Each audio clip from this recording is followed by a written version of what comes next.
मिर्जा बाबर घोड़े से उतरा। वो खासा बड़ा हो गया था, देखने में नौजवान सा लग रहा था। फजलुद्दीन की निगाहों में तो बाबर की चाल तक अब बड़ी पुरवकार हो गई थी। आखिर उसे तख्त पर बैठे हुए 3 साल हो चुके थे और फिक्रों परेशानियों से भरे हुए साल इंसान को जल्द ही पुख्तगी से हमकनार कर देते हैं। किसी भी उम्र का आदमी क्यों ना हो, उसमें मर्दानगी आ जाती है। महज पतली कमर और बेडोल शाने ही कह रहे थे कि बाबर 15 साल का है, लेकिन पहाड़ पर चढ़ने के लिए 15 साल की उम्र बहुत मौजू होती है। बाबर औरों को पीछे छोड़कर एक चट्टान से दूसरी पर पांव रखता बआसानी चढ़ता चला आ रहा था। कभी वालिदा को और कभी बहन को हाथ का सहारा देकर चढ़ाई के दुश्वार हिस्सों को तय करने में उनकी मदद करता रहा था। आला ओहदेदारों में से ज्यादातर अफराद नीचे ही ठहर गए थे। रास्ता तंग था, हुजरे में गुंजाइश कम थी, इसलिए बाबर के साथ उसका मोतबर तरीन ओहदेदार वजीर आजम कासिम बेग ही पहाड़ी पर चढ़ रहा था, जिसे दरबार में पीठ पीछे कुचैनी कहा जाता था। कासिम बेग अपने मोटापे के बायस निस्फ रास्ता तय करने के बाद ही हाँफने लगा। बाबर ठहर गया। कासिम बेग ने मुड़कर फजलुद्दीन से, जो सबसे पीछे आ रहा था, कहा, मीरे इमारत साहिब, आपको यहाँ सीढ़ियां बनाने का ख्याल क्यों ना आया? फजलुद्दीन ने अदब के साथ जवाब दिया, शाहे वाला कदर का हुक्म हो तो। बाबर, जो एक हमवार पत्थर पर खड़ा हुआ था, मुस्कुरा दिया और उसने कमसिनों की सी नरमी और धीमी आवाज में मीरे इमारत को टोकते हुए कहा, अजीब बात है, क्या पहाड़ की चोटी पर पहुंचने के लिए भी महल की जैसी सीढ़ियां बनानी चाहिए? कासिम बेग ने मजलसी आदाब की नजाकतों को मलहूज रखे बगैर सादा लोही से शिकायत की, मोहतरम हुक्मरां, आपके इस खादिम को तो सीढ़ियां भी पसीने से महफूज नहीं रख सकती। कत्लोग निगार खानुम हंस पड़ी। कासिम बेग साहिब, ऐसी ढलवां चट्टानों पर तो सभी पैदल चलने पर मजबूर हो जाते हैं, शाह भी और खादिम भी, हत्ता कि शहजादियां भी। बाबर ने बहन की तरफ देखते हुए मजाक किया। वो सब इसी तरह हंसी मजाक करते हुए हुजरे के सामने के मैदान तक पहुंच गए। नीले गुंबद वाली छोटी सी इमारत फसले गुल के आफताब की शुआओं में कुछ इस तरह चमक रही थी कि बाबर का दिल फौरन ही नूर और हरारत से मामूर हो गया। कुर्बो जवार के इलाके का जो वहां से साफ साफ दिखाई दे रहा था, सारा हुस्न उसके दिल में सिरायत करने लगा। दूरी पर वाक़ई पहाड़ियां, मौसम बहार की हवाएं और बिल्कुल पास ही बरामदे के खम्भों पर आंखों को फरहत बख्शते हुए गुलबूटे, गुंबद की रंग बरंगी चमकीली काशियों पर धूप और छांव की अटकेलियां। कासिम बेग बाबर उसकी माँ और बहन को इमारत में दाखिल होने के दरवाजे तक पहुंचाया और खुद दरवाजे के बाहर संगे मरमर की सीढ़ियों के करीब खड़ा हो गया। वो बाबर की इजाजत के इशारे के बगैर उस हिस्से में ना गया जिसमें शाही खानदान की खवातीन दाखिल हुई थी। फजलुद्दीन भी बरामदे के बाहर ही खड़ा रहा। हुजरे के दरवाजों पर मनबतकारी के साथ ही साथ सुनहरे रंगों से भी गुलबूटे बने हुए थे। बाबर ने दीवारों और कंगनियों की खूबसूरत आराइश का गौर से जायजा लिया, फिर हुजरे में दाखिल होने का दरवाजा खोला और माँ और बहन के बाद खुद भी अंदर चला गया। हुजरे के अंदर अंधेरा न था, लेकिन रिवाज के मबूजिब मेहराब में शम्मा जल रही थी। खिड़कियों के अंदर दाखिल होते हुए दिन के उजाले की बिना पर उसकी लौ बमुश्किल ही नजर आ रही थी। फिर भी दीवार के सुनहरे बेल बूटों पर पड़ती हुई उसकी मुर्तइश रोशनी उनकी खूबसूरती को दोबाला कर रही थी। बाबर बहुत ज्यादा जोशो खरोश में आ गया, फरते अनबसात से बेखुद सा हो गया। उसे शम्मा की लौ के गिर्द ताक के अंदरूनी हिस्सों पर सुर्ख नक्शो निगार नजर आए तो उसने बहन से दरियाफ्त किया, असलीमी गुलखन यही है? खानजादा बेगम के होंठों पर शरारत आमेज मुस्कुराहट बिखर गई। जान बख्शी जाए तो अर्ज करूं? बाबर भी मुस्कुरा दिया। बख्श दी, अब फरमाइए। खानजादा बेगम ने मुड़कर दाखिले के दरवाजे की नक्काशी की तरफ इशारा किया। असलीमी गुलखन तो वहां है, आप दरअसल लालों की तस्वीर को गुलखन समझ बैठे अमीर। असलीमी गुलखन? खानजादा बेगम ने जिस नक्श की तरफ इशारा किया था वो वाकई शोलों की तरह दहक रहा था। इंसान हुजरे की दहलीज पर पहुंचता है तो उसकी बलाएं भी साथ होती हैं और वो भी बउजलत अंदर दाखिल होना चाहती हैं, लेकिन दहलीज पर ठहरने के लिए मजबूर हो जाती हैं। मुहाफिज आग उन्हें अंदर नहीं घुसने देती। जाने क्यों बाबर को ख्याल आया कि कदीम दस्तूर के बमूजिब दुल्हन से भी गुलखन का तवाफ कराया जाता है। उसने ऐसे मामलात की वाकफियत के सिलसिले में बहन की बरतरी को तस्लीम करते हुए उसकी तरफ देखा। बजा फरमाया आपने, मुझसे गलती हो गई थी। ये गलती काबिल मुआफी है। कत्लोग निगार खानुम बोल उठी, क्योंकि हुजरे में बनी हुई लालों की तस्वीर कुछ इतनी आबोताब से दहक रही है कि गुलखन मालूम होती है। वालिदा की इस बात ने बाबर के मुसर्रत में इजाफा कर दिया था। वो सब हुजरे से निकलकर बरामदे में आए तो नीचे खड़े हुए फजलुद्दीन ने बाबर के चेहरे को देखते ही उसकी दिली इत्मीनान और शादमानी को भांप लिया। दूसरे ही लम्हे उसे बाबर की पुरस्ताइश आवाज सुनाई दी। हुजरा तो बोरा ताक पर बड़ा शानदार लगता है। ठीक है ना बेग साहब। बुरा ताग को बाबर बचपन ही से बहुत पसंद करता था। नाजरीन, आगे बढ़ने से पहले कमेंट सेक्शन में हमें अपनी आरा से जरूर आगाह कीजिएगा कि आपको हमारी ये सीरीज कैसी लग रही है। आइंदा आने वाली इक़्साद से बाखबर रहने के लिए हमारे चैनल को सब्सक्राइब कर लें और साथ मौजूद बेल आइकॉन को जरूर क्लिक कर लें। शुक्रिया।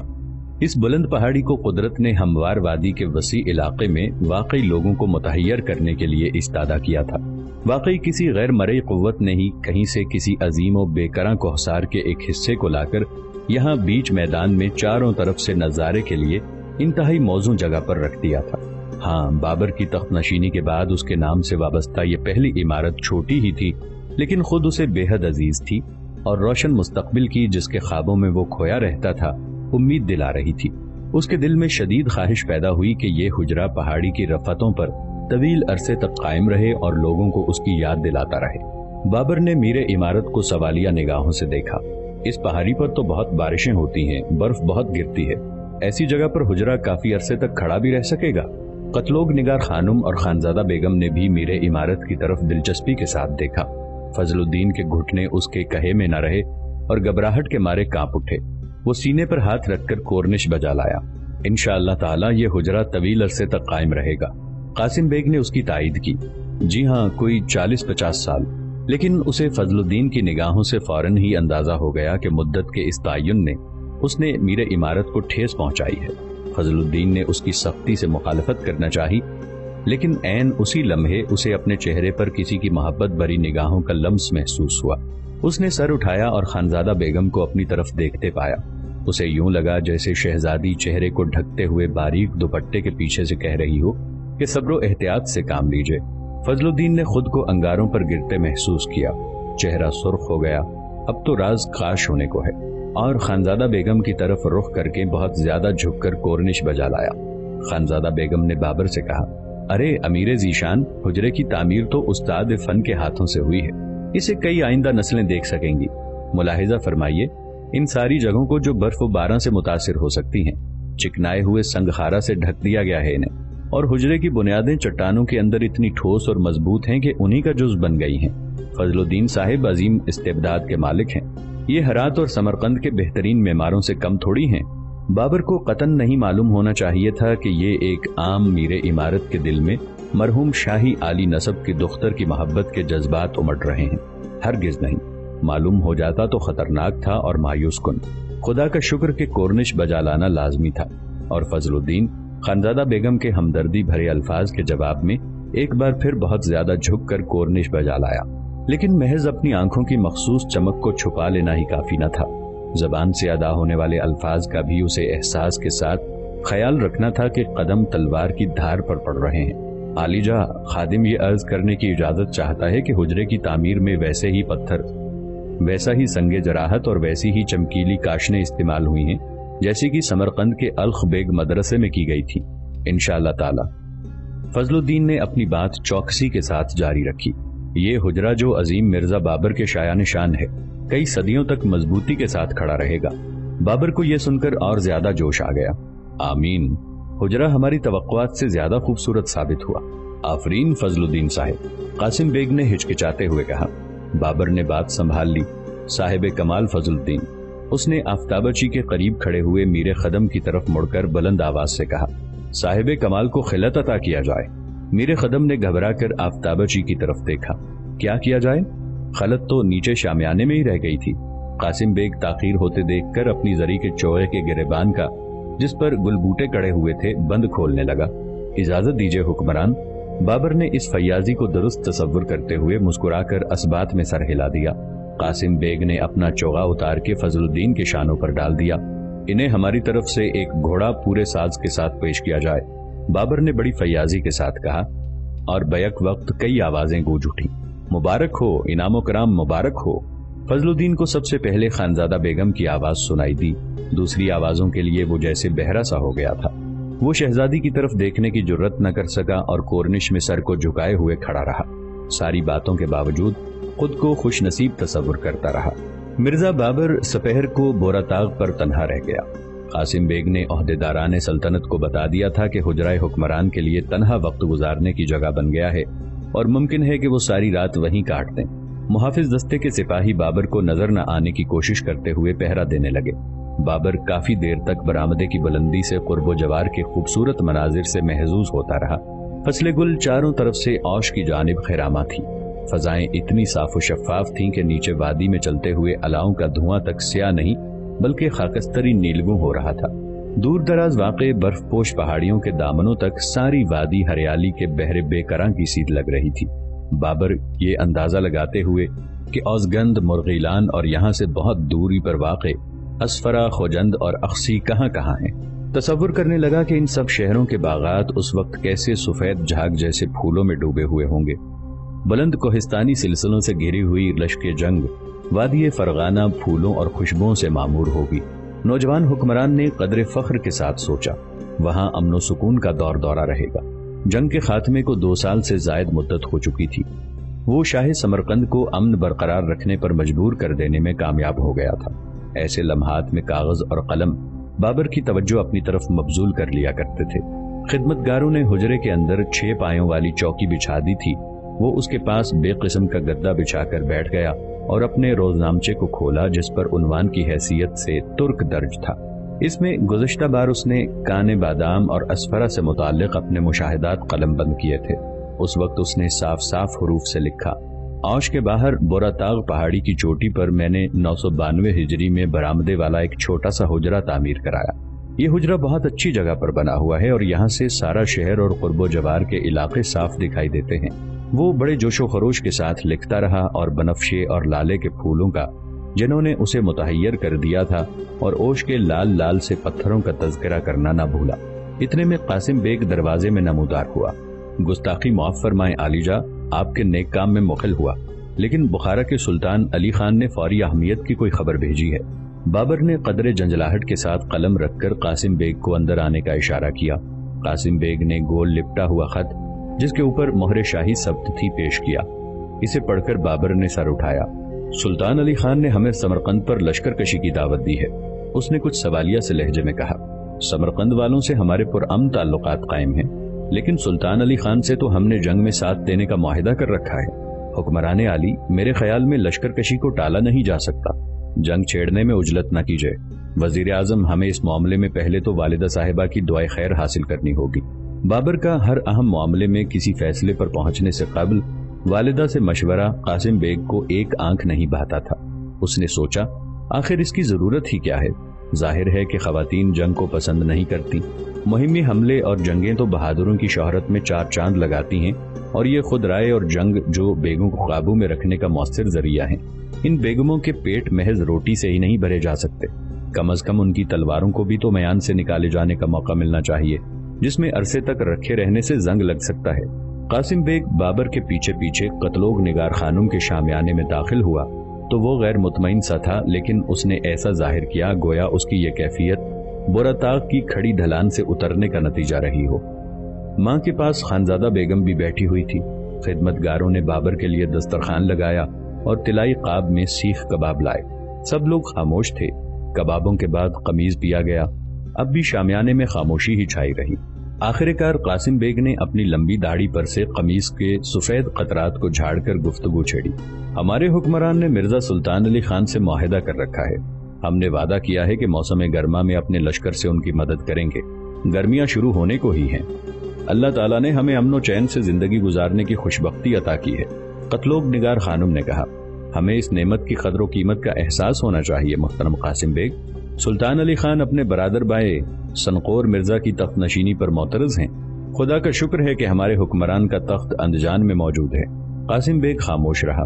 خانزادہ بیگم بول اٹھی، میرے امیر، سمرقند پر حملہ کرنے میں تو کثیر رقوم صرف ہوں گی، اس کی بجائے کیا یہ بہتر نہ ہوگا کہ اندجان میں نئے نئے محل اور مدرسے تعمیر کرائے جائیں؟ اگر اندجان اپنی شان و شوکت اور خوبصورتی کے معاملے میں سمرقند سے ٹکر لینے لگے تو مرزا الغ بیگ ہی آپ کی طرح آپ کو شہرت حاصل ہو جائے گی۔ آپ کی ہمشیرہ عرصے سے یہی خواب دیکھتی رہی ہے، خدا اسے حقیقت بنا دینے میں مدد کرے۔ بابر مذاق کرنے کے انداز میں مسکرا دیا۔ اندجان کو سمرقند کا ثانی بنانے کے لیے کیا یہ بہتر نہ ہوگا کہ آغاز سمرقند کی شان و شوکت کو خود اپنی آنکھوں سے دیکھ کر کیا جائے؟ سمرقند سے واقفیت حاصل کر لینے کے بعد اندجان میں عمارات تعمیر کرائی جا سکتی ہیں۔ بابر کی اس بات نے قاسم بیگ کے حوصلے بڑھا دیے۔ इस दानिशमंदी का क्या ही कहना आलीजा। तो क्या आपने अपने बचपन में समरकंद को देखा नहीं था? कत्लोग निगार खानुम ने बेटे से बहस छेड़ने का फैसला कर लिया। जी हाँ, देखा जरूर था, लेकिन 5 साल की उम्र में, अब तो कुछ भी याद नहीं रहा। खानजादा बेगम ने मजाक के अंदाज में याद दिलाया। और गुज़श्ता साल आप समरकंद की मुहिम पर चले गए और हमें मजबूर कर दिया कि 7 महीनों तक आपकी याद में तड़पते रहें। बाबर भवें सकोड़ने लगा। ये सच है कि गुज़श्ता साल हमने चढ़ाई की थी। 3 महीनों तक समरकंद के इर्द गिर्द घात लगाए रहे। सुल्तान अहमद एक जमाने में अंदजान में दाखिल नहीं हो सके थे और मेरे लिए भी मेरे मूरसे आला के शहर के दरवाजे बंद ही रहे। बाबर ने ये अल्फाज झंझलाहट के साथ कांपती हुई आवाज से अदा किए और फौरन ही सब पर वाज़ेह हो गया कि वो अब भी ज़हनी पुख्तगी की मंजिल से कितना दूर है। फौजी मुहिम्मों में उसे बड़ी कशिश महसूस होती थी और तैमूर और अलग बेग का अजीम शहर समरकंद उसे बुला रहा है। समरकंद के हुक्मरान बदलते रहे थे। सुल्तान अहमद के बाद उसका भाई सुल्तान महमूद तख्त नशीन हुआ और अब इनाने सल्तनत सुल्तान महमूद के बेटे मिर्जा बाय संकोर के हाथों में थी। बाय संकोर भी आले तैमूर में था। वो भी जाह तलब था, जंगजू और नौजवान, यानी बाबर से सिर्फ 5 साल बड़ा था। उसके वालिद ने तख्त पर कब्जा किया था और खुद उसे तख्त विरसे में मिला था, यानी ये कि वो कानूनन तख्त नशीन हुआ था। इसके बावजूद अंदजान के बेगों को मिर्जा बाय संकोर में ऐब ही ऐब नजर आते थे। ये लोग उसमें हजारों कीड़े डालते और मुसलसल बाबर के कान भरते रहते कि समरकंद पर हुक्मरानी के अहल एक आप बस हैं। बाय संकोर बाबर के दावों से बाखबर था, उससे खाइफ रहता था और बाबर को शहर में दाख होने वाले रोकने के सिलसिले में तमाम इक़दामात कर चुका था। अय्यार बाय संकोर ने बाबर को लश्कर के बगैर समरकंद आने की दावत भी दी, लेकिन बाबर उसकी चाल में ना आया। उस वाक़े के बाद रकाबत की आग और भी ज्यादा भड़क उठी, जिसे दोनों तरफ के जंगजू बेग बड़ी होशियारी के साथ हवा देते रहे। कत्लोग निगार खानुम चाहती थी कि उसका 15 साला बेटा फरीकैन के लिए तबाह कुन जंग में ना फंसे और अमनो सुकून के साथ अपनी सल्तनत पर हुक्मरानी करे। माँ ने बाबर के चेहरे पर जो दिल को ठेस लगने से स्याह सा पड़ गया था, बलाएं लेने के से अंदाज में मोहब्बत भरी नजर डाली और कहा, अरे बाबर जान, यकीन मानिए ये दुनिया फानी इस लायक नहीं कि आप इसका गम करें। माँ ने बचपन के नाम से मुखातिब करके पल भर के लिए बाबर को बेफिक्री के उन अय्याम में पहुंचा दिया जब वो न मुहिमों के बारे में सोचा करता था, न तख्तो ताज के बारे में। लेकिन बाबर तो जाने कब ही से वो बाबर जान नहीं रह गया था। उसकी माँ ने अपनी बात दूसरे अंदाज से जारी रखी, वक्त आने पर आपका समरकंद को फतह करने का ख्वाब भी पूरा हो जाएगा। अभी तो सब लोग अमनो सुकून से जिंदगी बसर करना चाहते हैं। आपके पास मोहतरम कासिम बेग जैसे दानिशमंद वजीर मौजूद हैं। आपको लायक काबिल मेरे इमारत की खिदमत हासिल, जिन्होंने ओश में ये हुजरा तामीर किया है। आपकी माँ आपसे इल्तिजा करती है कि समरकंद का ख्याल कुछ दिनों के लिए दिल से निकाल दीजिए। खानजादा बेगम ठीक ही कहती हैं। बेहतर होगा कि आप वादी के लिए खुशहाली में इजाफा कीजिए। अंदजान, मुरगिलान और औश में आलीशान महल्लात और मदरसे तामीर कराइए। कत्लोग निगार खानुम ने अपने ख्यालात का इजहार इतनी सख्ती और अज़्म के साथ अरसे से नहीं किया था। कासिम बेग ने सर झुका लिया। बाबर ने अपनी नजरें कमीज पर जमा दी, जो प्याले के किनारों के अक्स से सुनहरा हो गया था। ये सब दुरुस्त है, लेकिन बेग क्या कहेंगे? कासिम बेग ने सोचा, और समरकंद का क्या होगा, और बेगों से क्या कहूंगा? बाबर के दिल में ख्याल आया। शामियाने में छाई हुई खामोशी को खानजादा बेगम की वाज़े और खनकती हुई आवाज ने तोड़ा। मेरे अमीर, आपको तो नवाई का कलाम ज़बानी याद है। जरा ख्याल तो कीजिए कि फरहाद ने कितनी शानदार इमारतें तामीर की थीं। आपकी हमशीरा हमेशा आपको इमारत तामीर कराने वाले की हैसियत से देखना चाहती हैं, जैसा कि फरहाद था। दुनिया में उससे बढ़कर पाक और नेक काम और कोई भी नहीं है। बाबर को मुसर्रत के वो लम्हात याद आ गए जो उसने हुजरे के अंदर गुजारे थे। समरकंद पर यलगार तो कभी भी की जा सकती है, लेकिन फरहाद की शोहरत अजीम शोहरत है, और फिर वालिदा मोहतरमा की बातों में भी काफी सच्चाई पाई जाती है। सवाल सिर्फ यह है कि बेगों से कैसे निपटा जाए। ये सोचते हुए बाबर ने कासिम बेग की तरफ देखा। तो क्या हम ऐसा कर सकते हैं? कासिम बेग समझ गया कि अब गुफ्तगू का मकसद समरकंद पर यलगार को मुलतवी करना है। बहादुर सिपहसालार की हैसियत से वो दिल ही दिल में तैश में आ रहा था, और रुकने हुकूमत की हैसियत से जानता था कि बाबर वो करना चाहता है जो नामुमकिन है। समरकंद पर हमले की हिमायत सबसे ज्यादा मुमताज और ताकतवर बेग कर रहे थे, और इस सिलसिले में काफी दिनों से तैयारियां भी की जा रही थी। रुकावट को फांदने के लिए सारे पट्टों को ताने तैयार घोड़े को रोका नहीं जा सकता था, और अगर ताकत लगाकर किसी तरह रोक भी लिया जाए तो वो या तो खुद अपनी रीढ़ की हड्डी तोड़ लेगा या फिर सवार को पटखनी दे देगा। कासिम बेग इस बात को बराह रास्त साफ साफ कहने की जुर्रत न कर सका। اس نے اپنے ہاتھ سینے پر رکھ کر سر جھکا لیا